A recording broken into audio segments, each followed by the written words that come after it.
Apa yang dilakukan OpenAI dan Google belum lama ini menegaskan dua sisi perkembangan teknologi kecerdasan buatan di bidang kesehatan. Di satu sisi, aplikasi bangkitan akal imitasi itu bisa sangat membantu memperluas dan mempermudah masyarakat mengakses informasi medis. Tapi di sisi lain ada potensi bias yang bisa membahayakan keselamatan. OpenAI baru saja meluncurkan ChatGPT Health yang memisahkan topik kesehatan secara khusus dari obrolan lain. Fitur ini langsung disambut dengan antusias.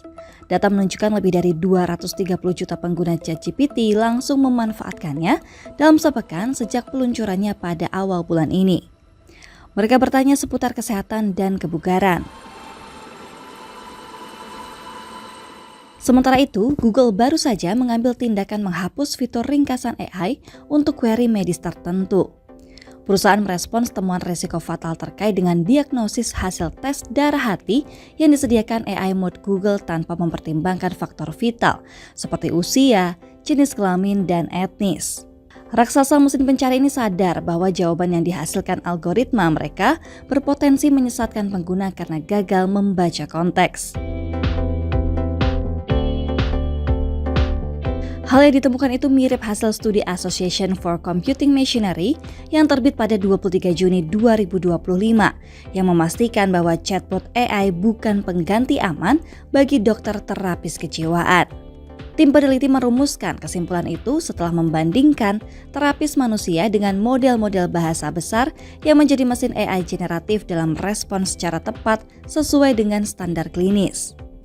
Mereka diberi pertanyaan yang sama tentang gejala kesehatan mental serius. Perbandingan ketepatan yang didapat adalah 93% dari terapis manusia dan 80% bahkan 50% dari AI. Studi perbandingan ini dilakukan di Amerika Serikat dan Inggris. Epidemiolog dari Griffith University Australia Diki Budiman termasuk yang meyakini kehadiran AI di industri kesehatan merupakan transformasi sistematis yang mendasar bagi dunia medis. Dia menjelaskan AI bekerja dengan tool-based intelligence yang beroperasi melalui analisis data besar. Kemampuannya mengerjakan tugas kompleks akan sangat membantu dalam industri kesehatan. Menurut Diki, AI mampu melakukan triase digital untuk memilah prioritas pasien, melakukan analisis radiologi, serta memprediksi risiko penyakit dalam populasi. Masyarakat di wilayah terpencil yang selama ini terhambat masalah ekonomi dan geografis untuk ke rumah sakit tentu bisa terbantu. Dengan AI, masyarakat dapat terbantu dalam mengenali tanda bahaya atau mendapatkan panduan pertolongan pertama yang aman dan umum. Diki menilai fungsi ini krusial untuk mendorong rujukan yang lebih cepat ke fasilitas kesehatan formal sebelum kondisi pasien memburuk. Namun, Diki mengingatkan bahwa kesehatan adalah high-risk domain atau ranah yang memiliki risiko sangat tinggi. Setiap pemanfaatan teknologi, secanggih apapun, harus selalu ditempatkan dalam kerangka keselamatan pasien. Yang menilai keputusan Google menghapus ringkasan AI untuk penyakit tertentu merupakan validasi bahwa algoritma belum sepenuhnya aman untuk dilepas tanpa pengawasan. AI tidak memiliki clinical judgment, empati, dan tanggung jawab etik ataupun hukum. Sedangkan seorang dokter, kata Diki, bukan hanya pengolah informasi, melainkan penilai konteks biologi, psikologi, sosial, dan budaya pasien yang tidak bisa dilakukan mesin.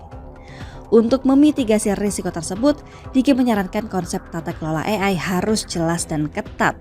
Prinsip utamanya adalah human in the loop, yakni manusia wajib terlibat dalam setiap pengambilan keputusan krusial pada sistem. Pandangan mengenai sentuhan manusia ini pun mendapat penekanan dari Guru Besar Fakultas Kedokteran Universitas Indonesia yang juga mantan Direktur Penyakit Menular Organisasi Kesehatan Dunia Asia Tenggara, Chandra Yoga Aditama. Ia menjelaskan bahwa orang yang sakit tidak hanya mengalami gangguan pada aspek fisik. Ada aspek mental, emosional, dan psikologis yang turut terganggu ketika seseorang menderita suatu penyakit. Menurut Chandra, aspek-aspek non-fisik itu hanya bisa diselesaikan melalui interaksi langsung dan tatap muka antara petugas kesehatan dan pasien, bukan lewat layar chatbot. Meski demikian, ia menyatakan tidak anti terhadap kemajuan teknologi dan mengaku turut menggunakannya sebagai teman diskusi. Ia menegaskan ada level keparahan tertentu ketika pertemuan fisik dengan dokter tidak bisa ditawar lagi. Pasien tidak boleh membuang waktu bertanya kepada AI jika kondisi kesehatannya memburuk dalam beberapa hari. Chandra mencontohkan kasus penyakit paru kronis atau serangan asma yang membutuhkan penanganan segera. Dalam kondisi tersebut, pasien harus langsung menuju fasilitas kesehatan untuk mendapatkan tindakan fisik.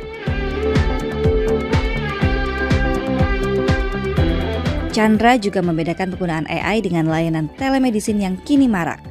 Layanan konsultasi telemedicine masih melibatkan interaksi manusia. Pasien berbicara dengan dokter atau tenaga medis asli meskipun melalui perantara telepon seluler. Hal ini, kata dia, sangat berbeda dengan bertanya kepada AI yang sepenuhnya dijawab oleh program komputer berdasarkan prediksi data.